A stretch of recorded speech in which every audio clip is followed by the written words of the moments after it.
Typewriter എന്ന horror mystery thriller സീരീസിന്റെ മൂന്നാമത്തെ എപ്പിസോഡാണ് ഇന്ന് നമ്മൾ നോക്കാൻ പോകുന്നത്. ആദ്യത്തെ എപ്പിസോഡ്സ് കാണാത്തവർക്കായി ലിങ്ക് ഡിസ്ക്രിപ്ഷനിൽ കൊടുത്തിട്ടുണ്ട്.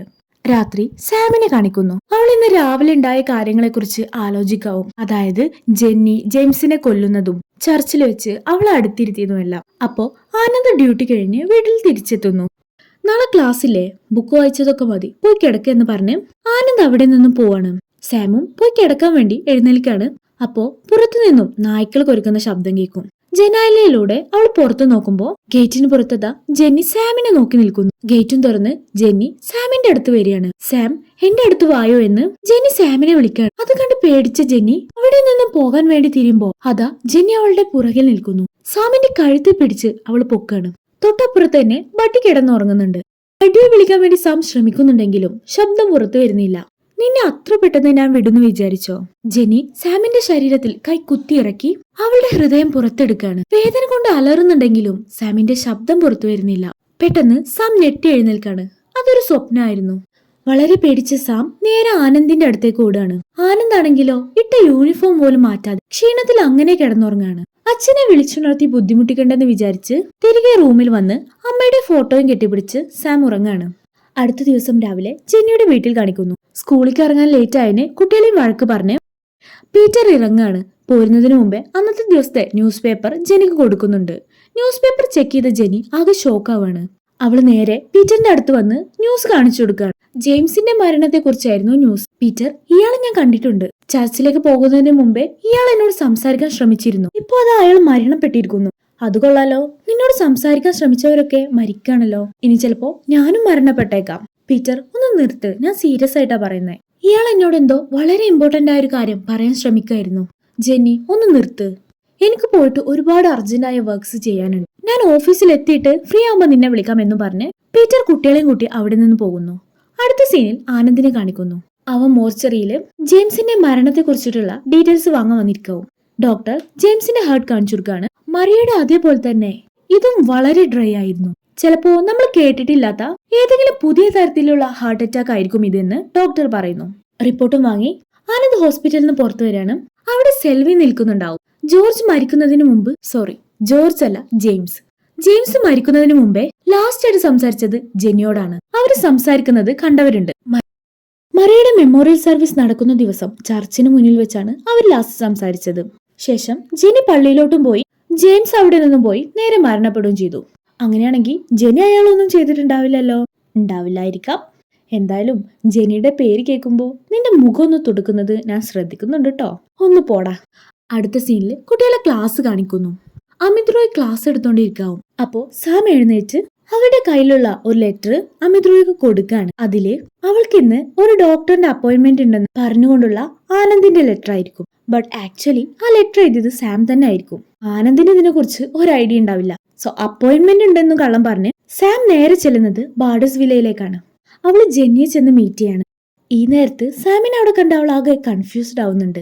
അല്ല സാം, നിനക്കിപ്പോ ക്ലാസ് ഇല്ലേ, എന്താ ഇവിടെ എന്ന് ജെന്നി ചോദിക്കുന്നു. ഞാൻ നിങ്ങളെ കാണാൻ വന്നതാ. ഇന്നലെ നിങ്ങൾ ജെയിംസിനെ കൊല്ലുന്നത് ഞാൻ കണ്ടിരുന്നു. അത് കേട്ട് ജെന്നി ആകെ ഷോക്കാവാണ്. ജെയിംസിനെ കൊന്നത് ഗോസ്റ്റ് ആണല്ലോ. ജെന്നിക്ക് അതിനെ കുറിച്ച് യാതൊരു ഐഡിയ ഇല്ല. പേടിക്കണ്ട, ഞാൻ ആരോടും പറയില്ല. നിങ്ങൾ എനിക്കൊരു സഹായം ചെയ്താൽ മതി. സാം, ഞാൻ എന്തിനാ ജെയിംസിനെ കൊല്ലുന്നേ? ജെയിംസ് ഹാർട്ട് അറ്റാക്ക് കാരണമാണ് മരിച്ചത്. ന്യൂസിലൊക്കെ ഉണ്ടായിരുന്നല്ലോ. അല്ല, ഞാൻ എന്റെ കണ്ണുകൊണ്ട് കണ്ടതാ. നിങ്ങൾ കൈകൊണ്ട് ഇങ്ങനെ കാണിച്ചപ്പോ ജെയിംസ് അവിടെ വീണു. എക്സാക്ട്ലി ഈ ബുക്കിൽ പറയുന്ന പോലെ. സാം മാധവ് മാത്യൂസിന്റെ ഗോസ്റ്റ് ഓഫ് സുൽത്താൻപൂർ എന്ന ബുക്ക് എടുത്ത് കാണിക്കാണ്. കുട്ടികൾ എന്തിനാ ഇങ്ങനത്തെ ബുക്കൊക്കെ വായിക്കുന്നേ? സാം, നീ ചർച്ചിൽ വന്നപ്പോ ഞാൻ അവിടെ ഉണ്ടായിരുന്നില്ലേ? പിന്നെ ഞാനെങ്ങനെ ജെയിംസിനെ കൊല്ലുക? ആ, നിങ്ങൾ ചർച്ചിലുണ്ടായിരുന്നു, എന്നാൽ അതേസമയം പുറത്തും ഉണ്ടായിരുന്നു. ഈ ബുക്കിൽ അങ്ങനെ പറയുന്നത് ഗോസ്റ്റിന് ഒരാളുടെ ഷേപ്പും രൂപവും ഒക്കെ എടുക്കാം, എന്നിട്ട് അത് കില്ല് ചെയ്യും. ശേഷം മറ്റൊരു സ്ഥലത്ത് അതേപോലെ വരും. സോ നീ പറയുന്നത് ഞാൻ ഗോസ്റ്റ് ആണെന്നാണോ? അതെ. സാം, നീ സ്കൂളും കട്ട് ചെയ്ത് ഇത്രയും ദൂരം വന്ന് ഞാൻ ഗോസ്റ്റ് ആണെന്ന് പറയണോ? ഞാൻ നിന്റെ അച്ഛനോട് ഇതിനെ കുറിച്ച് പറഞ്ഞു കൊടുക്കട്ടെ? അയ്യോ വേണ്ട, ഡാഡിന് ഇതിനെ കുറിച്ച് ഒന്നും അറിയില്ല. ശരി, ഞാൻ നിനക്ക് എന്തോ ഹെൽപ്പ് ചെയ്യണമെന്ന് നീ പറഞ്ഞിരുന്നില്ലേ, അതെന്താ? ഞാൻ 3 വയസ്സുള്ളപ്പോ എന്റെ അമ്മ മരണപ്പെട്ടു പോയി. നിങ്ങളൊരു ഗോസ്റ്റ് ആയതുകൊണ്ട് തന്നെ എന്റെ അമ്മയെ കാണാൻ സഹായിക്കോ എന്ന് സാം ജെന്നിയോട് ചോദിക്കാണ്. സാം, നീ എന്ത് മണ്ടത്തരായി പറയുന്നത്? നീ വിചാരിക്കുന്നതൊക്കെ തെറ്റാണ്. ജെയിംസിന്റെ മരണമായിട്ട് എനിക്ക് യാതൊരു ബന്ധവുമില്ല. അതുപോലെ തന്നെ ഈ ബുക്കിൽ പറയുന്ന കാര്യങ്ങളും തെറ്റാണ്. പിന്നെ എനിക്ക് നിന്റെ അമ്മയെ കാണാനും സഹായിക്കാൻ പറ്റില്ല. കഴിയുമായിരുന്നെങ്കിൽ ഞാൻ ചെയ്തേനെ. ഞാൻ നിന്നെ ഇപ്പോ സ്കൂളിൽ ഡ്രോപ്പ് ചെയ്യട്ടെ, അല്ലെങ്കിൽ അച്ഛൻ്റെ അടുത്താക്കട്ടെ? വേണ്ട, എനിക്ക് ഒറ്റക്ക് പോകാനറിയാം. അതുപോലെ തന്നെ എന്റെ അമ്മയെയും ഞാൻ ഒറ്റക്ക് കണ്ടുപിടിച്ചോളാം എന്ന് ദേഷ്യത്തോടെ ജെന്നിയോട് പറഞ്ഞ് സാം അവിടെ നിന്നും പോവാണ്. എന്തൊക്കെ ഇപ്പൊ അവള് പറഞ്ഞു പോയേ? ജെന്നി ആകെ കൺഫ്യൂസ്ഡ് ആയി. ഇതേ സമയം പോലീസ് സ്റ്റേഷനിൽ കാണിക്കുകയാണെങ്കിൽ ഇപ്പോൾ നടന്ന മരണങ്ങളെ കുറിച്ചെല്ലാം ആനന്ദ് കോവർക്കേഴ്സിന്റെ കൂടെ ഡിസ്കസ് ചെയ്തോണ്ടിരിക്കാവും. ഈ 3 മരണങ്ങളും തമ്മിൽ ആകെയുള്ള ഒരു കണക്ഷൻ എന്ന് പറയുന്നത് ജെന്നിയാണ്. ഇതേ സമയം അവിടെ എത്തിയ ജെന്നി ഇതൊക്കെ കേൾക്കാണ്. ജെന്നി അവിടെ ഉണ്ടായിരുന്നത് ആനന്ദ് കണ്ടില്ലായിരുന്നു. ഞാനാണോ സസ്പെക്ട് എന്ന് ജെന്നി ചോദിക്കുന്നു. അല്ല, പക്ഷേ ഈ 3 ആളും മരണപ്പെടുന്നതിന് മുമ്പേ നീയായിട്ട് കോണ്ടാക്ട് ഉണ്ടായിട്ടുണ്ട്. 3 ആളോ? ആരാ 3ാമത്തെ ആള്? അത് നിങ്ങളെ ഇവിടെ ഷിഫ്റ്റ് ചെയ്യാൻ ഹെൽപ്പ് ചെയ്തേറ്റ ഒരാളായിരുന്നു, ദിനേശ്. പക്ഷേ എനിക്ക് അയാൾ അറിയ പോലുമില്ല. പിന്നെ എങ്ങനെ ഞാനോട്ട് കണക്ട് ആവുക? അയാള് ഗോവയിൽ വന്ന് നിങ്ങളെ കണ്ട് അടുത്ത ദിവസമാണ് മരണപ്പെടുന്നത്. ജെയിംസിനെ എന്തിനാണ് നീ മീറ്റ് ചെയ്തിരുന്നത്? നിങ്ങൾ തന്നെ എന്നോട് പറഞ്ഞിരുന്നു ജെയിംസിനെ മീറ്റ് ചെയ്താൽ എന്റെ നാനിയെ കുറിച്ചുള്ള ഡീറ്റെയിൽസ് അറിയാമെന്ന്. അതുകൊണ്ടാണ് ഞാൻ അയാളെ മീറ്റ് ചെയ്തത്. ശേഷം അയാൾ എന്നെ ചർച്ചിൽ വെച്ച് കാണാൻ വന്നിരുന്നു. എന്നോട് എന്തോ ഇമ്പോർട്ടന്റ് ആയ കാര്യം പറയാനുണ്ടായിരുന്നു. ഞാൻ വിചാരിച്ചു നാനിയെ കുറിച്ചായിരിക്കുമെന്ന്. നെക്സ്റ്റ് ഞാൻ അയാളെ കുറിച്ച് കേൾക്കുന്നത് മരണവാർത്തയാണ്. മാത്രമല്ല ഇന്ന് സാം എന്നെ കാണാൻ വന്നിരുന്നു. സാം കാണാൻ വന്നിരുന്നെന്നോ? എപ്പോ? ഇതേ സമയം സാമിനെ കാണിക്കുന്നു. ബഡിയെയും കൂട്ടി അവൾ നേരെ ചെല്ലുന്നത് സ്ഥിരം താവളമായ ബോട്ടിലേക്കാണ്. അവളുടെ ശബ്ദം കേട്ട് ബോട്ടിലുണ്ടായിരുന്ന മോസസ് പെട്ടെന്ന് പുറത്തു വരികയാണ്. ആ സമയം മോസസിനെ അവൾ അവിടെ പ്രതീക്ഷിച്ചിരുന്നില്ല. പെട്ടെന്ന് അയാളെ കണ്ട് അവൾ പേടിച്ചോടാണ്. ഓടുന്നതിനിടെ കാൽ തട്ടി വീഴുന്നുണ്ട്. അവളുടെ ബാഗ് മോസസിന്റെ അടുത്ത് ചെന്ന് വീഴാണ്. ആ ബാഗ് അയാൾ എടുക്കുന്നു. അത് തിരിച്ചു തരാൻ സാം ആവശ്യപ്പെടുമ്പോ മര്യാദയ്ക്ക് ഇവിടുന്ന് പൊയ്ക്കോ എന്ന് സാമിനോട് പറയാണ്. അവൾ ആ ബാഗ് അയാളുടെ കയ്യിൽ നിന്നും തിരികെ വാങ്ങാൻ ശ്രമിക്കുകയാണ്. മോസസ് ആണെങ്കിൽ തിരികെ കൊടുക്കുന്നില്ല. ഈ സമയത്താണ് ആനന്ദ് അവിടെ എത്തുന്നത്. നിങ്ങൾ ആരാ? എന്റെ മകളെ നിങ്ങൾ എന്താണ് ചെയ്യുന്നത് എന്ന് ചോദിച്ച് ആനന്ദ് അയാളുടെ കഴുത്തിന് കുത്തിപ്പിടിക്കുകയാണ്. ഡാഡ്, അയാളൊന്നും ചെയ്യരുത്, അതെന്റെ ഫ്രണ്ടാണ്. ഫ്രണ്ടോ? നിന്റെ മുത്തശ്ശന്റെ പ്രായം ഉണ്ടല്ലോ ഇയാൾക്ക്. യെസ് ഡാഡ്, ഇതെന്റെ ഫ്രണ്ടാണ്. ഇദ്ദേഹത്തിന്റെ ബോട്ടില് ഞങ്ങളെ കളിക്കാൻ സമ്മതിക്കാറുണ്ട്. ഇദ്ദേഹത്തിന്റെ ഒരു ബുക്ക് തിരികെ കൊടുക്കാനാണ് ഞാനിപ്പോ വന്നത്. ഇദ്ദേഹത്തിന്റെ അടുത്ത് ഒരുപാട് ബുക്സ് ഉണ്ട് എന്നും പറഞ്ഞ് സാം ബാഗിലിരുന്ന കോസ്റ്റ് ഓഫ് സുൽത്താൻപൂർ എന്ന ബുക്ക് എടുത്ത് മോസസിന് കൊടുക്കാൻ. ആ ടൈമില് ആനന്ദിന്റെ അടുത്ത് നിന്ന് എസ്കേപ്പ് ആവാൻ വേണ്ടിയിട്ടാണ് അവൾ അങ്ങനെ പറഞ്ഞത്. ശേഷം ആനന്ദിന്റെ കൂടെ തിരികെ പോകാണ്. ഞാൻ ഇവിടെ ഉണ്ടെന്ന് എങ്ങനെ മനസ്സിലായി? അത് നിന്റെ ഫ്രണ്ട്സ് പറഞ്ഞു. ഒരുപാട് വർഷങ്ങൾക്ക് ശേഷം ഒരാൾ തന്നെ ഫ്രണ്ട് എന്ന് പറഞ്ഞു കേട്ടപ്പോ മോസസിന് ഒരുപാട് സന്തോഷാവുന്നുണ്ട്. അപ്പോഴാണ് കയ്യിലിരുന്ന ബുക്ക് മോസസ് ശ്രദ്ധിക്കുന്നത്. ആ ബുക്ക് കണ്ട് അയാളുടെ മുഖത്ത് ഒരു ഭയം വരുന്നത് കാണാം. അടുത്ത സീനിൽ ജെന്നിയെ കാണിക്കുന്നു. ആനന്ദ് പറഞ്ഞ കാര്യങ്ങളെ കുറിച്ചെല്ലാം ആലോചിച്ചിരിക്കാവും അവള്. മരണപ്പെട്ട എല്ലാവരും താനുമായിട്ട് കണക്ട് ആണ്. അവൾ ഫോൺ എടുത്ത് പീറ്ററിനെ വിളിക്കാണ്. ഇതേ സമയം പീറ്റർ അനിതയുടെ കൂടെ ആയിരിക്കും. അതുകൊണ്ട് തന്നെ ജെന്നിയുടെ കോൾ കട്ട് ചെയ്യാണ്. 25 കോടിയാണ് അനിതയ്ക്ക് കൊടുക്കാനുള്ളത്. അതില് ഏകദേശം ഇപ്പോ 24 കോടിയോളം അവൻ അറേഞ്ച് ചെയ്തിട്ടുണ്ട്. ബാക്കി എത്രയും പെട്ടെന്ന് തന്നെ വേണം. അതിന്റെ ഒപ്പം അവളുടെ കൂടെ കിടന്നതിന് ഒരു അപ്പോളജി എന്ന രീതിയിൽ 10 കോടി കൂടി അവൾക്ക് വേണമെന്ന് പറയാണ്. 10 കോടിയോ? അത്രയും കൂടി തരാൻ എന്റെ അടുത്ത് ഇല്ല. പീറ്റർ, നിനക്ക് എന്റെ ഹസ്ബൻഡിന്റെ സ്വഭാവം അറിയാലോ. മറ്റൊരു മാർഗമില്ലാതെ പീറ്റർ അതിനും സമ്മതിക്കാണ്. പിന്നെ പീറ്റർ, ഒരിക്കലും നിന്റെ ഭാര്യയുടെ കോള് നീ കട്ട് ചെയ്യരുത്. അവളതാ നിന്നെ അന്വേഷിച്ചു വരുന്നു. പീറ്റർ നോക്കുമ്പോ കാറിന് പുറത്ത് ജെനി പീറ്ററിനെ നോക്കി നിൽക്കുന്നുണ്ട്. പീറ്റർ ജെനിയെയും കൂട്ടി ഓഫീസിലേക്ക് പോകുകയാണ്. അതാരാണെന്ന് ജെനി ചോദിക്കുമ്പോ അതൊരു ക്ലയന്റ് ആണെന്ന് പീറ്റർ പറയുന്നു. ഇത്രയും സുന്ദരിയായ ക്ലയന്റോ? നിങ്ങൾ എന്താ കാറ് ചെയ്തോണ്ടിരുന്നത്?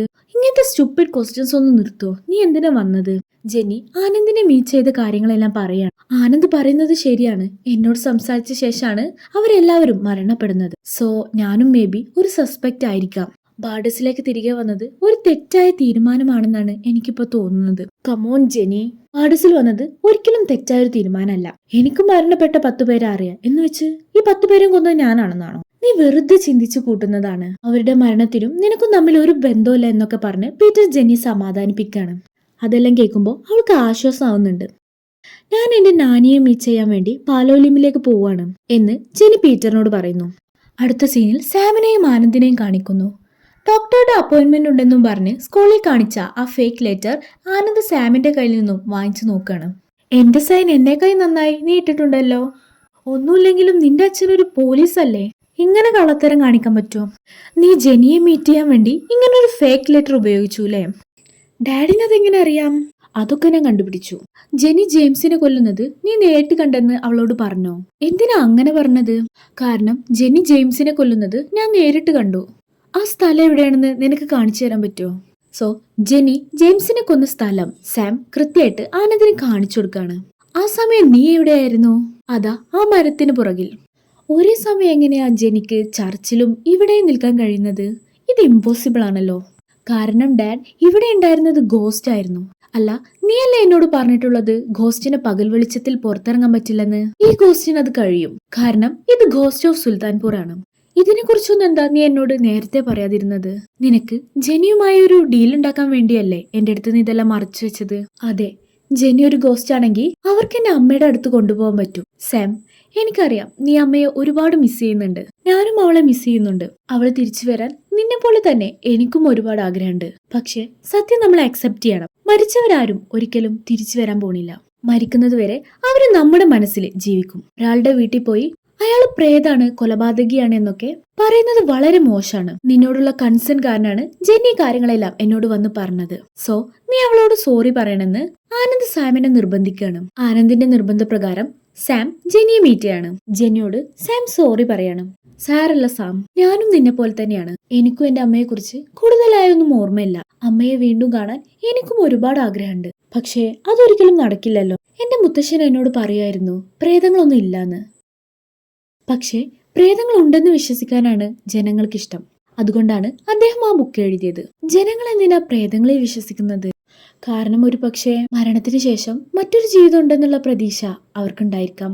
നിന്നെ പോലെ ഇന്നു മുതല് എന്റെ അടുത്ത് നിന്ന് എന്ത് ഹെൽപ്പ് വേണമെങ്കിലും നിനക്ക് ചോദിക്കാം, ഞാനുണ്ടാവും. പക്ഷെ സ്കൂളൊന്നും ഇനി കട്ട് ചെയ്യരുത് കേട്ടോ. അങ്ങനെ ജെന്നി സാമിനെ പറഞ്ഞ് മനസ്സിലാക്കാണ്. സാമും ഹാപ്പി. അടുത്ത സീനിൽ മോസസിനെ കാണിക്കുന്നു. സാം കൊടുത്ത ഗോസ്റ്റ് ഓഫ് സുൽത്താൻപൂർ എന്ന ബുക്ക് നോക്കുമായിരിക്കും.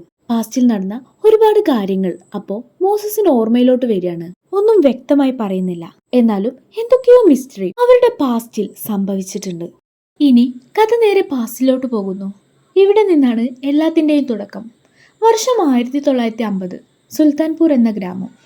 അവിടുത്തെ ദേവൻ എന്ന പ്രമാണിയുടെ വീട് കാണിക്കുന്നു. ദേവന്റെ മക്കളെല്ലാം ആരെയോ പ്രതീക്ഷിച്ച് നിൽക്കുകയാണ്.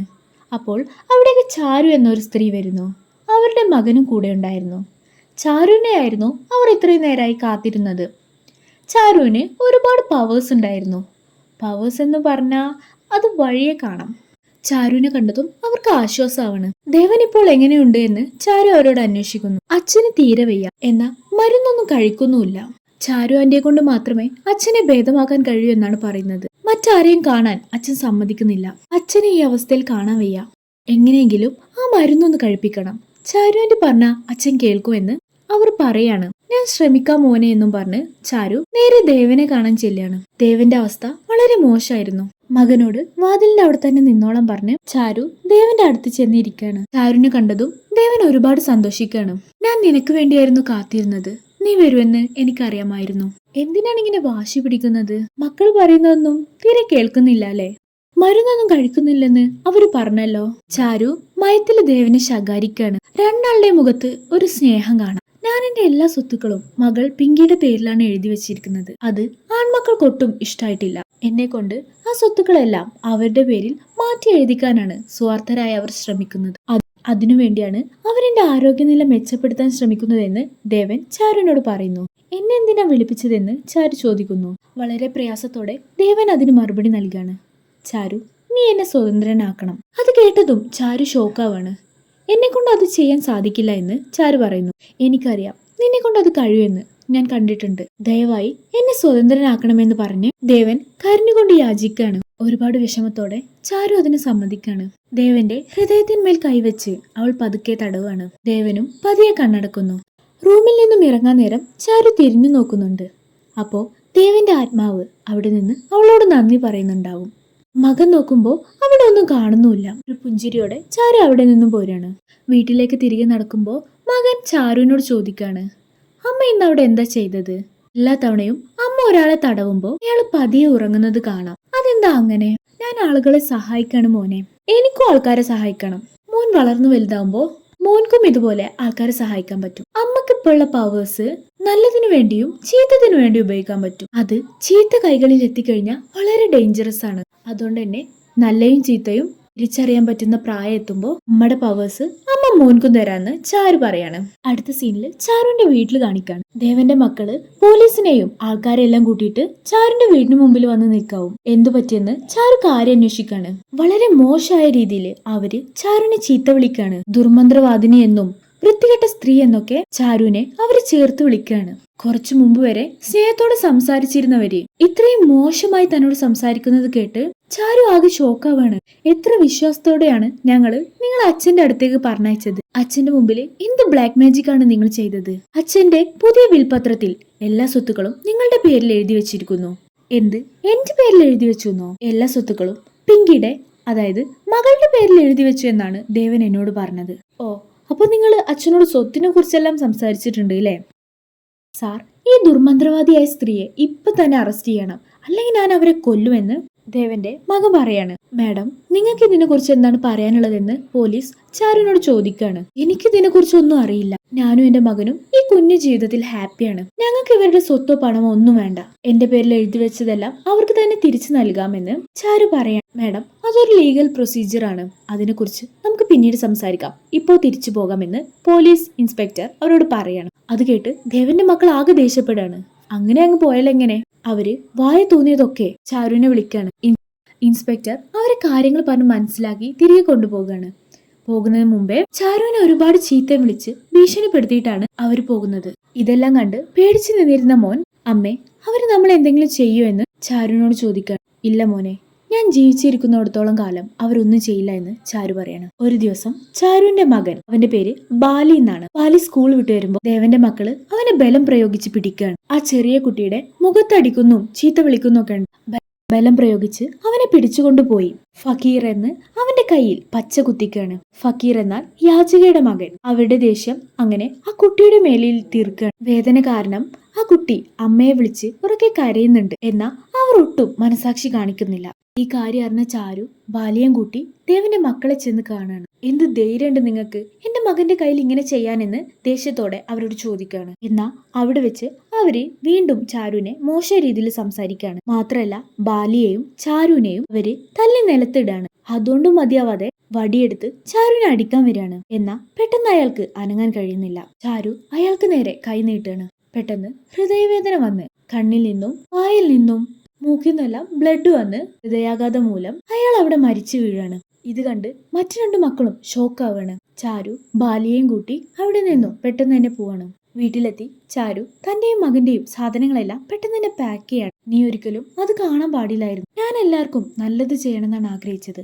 പക്ഷേ അവരെന്നെ കൊണ്ട് ഇങ്ങനെയെല്ലാം ചെയ്യിപ്പിക്കാണ് എന്ന് വളരെ വിഷമത്തോടെ ചാരു പറയാണ്. നമുക്ക് ഇവിടെ നിന്ന് ദൂരെ എവിടെയെങ്കിലും ഓടി രക്ഷപ്പെടാമെന്ന് മകനോട് പറയുന്നു. അപ്പോഴേക്കും അവിടെ എത്തിയ നാട്ടുകാര് ചാരുവിന്റെ വീട്ടിൽ തീയിടാണ്. രക്ഷയില്ലെന്ന് കണ്ട ചാരു മകനോട് പറയാണ്, മോനെ, ഞാൻ എന്റെ ശക്തികളെല്ലാം നിനക്ക് തരാൻ പോകാണ്. അത് നിന്നെ പവർഫുൾ ആക്കും. എത്ര നല്ലത് ചെയ്തിട്ടും കാര്യമല്ല, തിന്മ മാത്രമേ എപ്പോഴും വിജയിക്കുള്ളൂ. സോ നിനക്ക് തെറ്റ് ചെയ്യാൻ തോന്നുന്നുണ്ടെങ്കിൽ നീ ചെയ്തോ. ഇനി ഒരിക്കലും ആരും നിന്നെ ഉപദ്രവിക്കാൻ നീ അനുവദിക്കരുത്. നിന്റെ കഴിവുകൊണ്ട് നിനക്ക് വേണ്ടി ഒരു പട നീ ഉണ്ടാക്കണം എന്നും പറഞ്ഞ് ചാരുവിന്റെ പവറെല്ലാം മകനിക്ക് കൊടുക്കാണ്. മകനെ അവിടെ നിന്ന് രക്ഷപ്പെടുത്തി ഓടിപ്പോവാൻ പറയാണ്. ശേഷം ജനങ്ങളുടെ അടുത്തേക്ക് ചെന്ന് അവരെ കൊല്ലാൻ വേണ്ടി കൈനീട്ടാണ്. അപ്പൊ അവര് ചാരുവിനെ വെടിവെച്ച് വീഴ്ത്തുകയാണ്. ഈ ശബ്ദം ബാല്യം കേൾക്കുന്നുണ്ട്. ഇവിടെ ഈ എപ്പിസോഡ് അവസാനിക്കുന്നു. അടുത്ത എപ്പിസോഡ് ഉടനെ വരുന്നതായിരിക്കും. നോട്ടിഫിക്കേഷൻ കിട്ടാൻ വേണ്ടി സബ്സ്ക്രൈബ് ചെയ്യാൻ മറക്കല്ലേ.